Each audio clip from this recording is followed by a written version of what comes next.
Dialysis की ज़रूरत उस वक्त पड़ती है जब इंसान का गुर्दे तकरीबन 10% से कम काम करते हैं। डायलिसिस गुर्दों की सफाई नहीं है, डायलिसिस खून की सफाई है।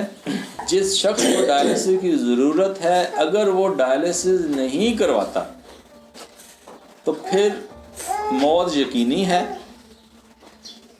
कुछ अरसे में। और अगर आप डायलिसिस करवाएं तो 30 साल से 50 साल तक भी आप ज़िंदा रह सकते हैं।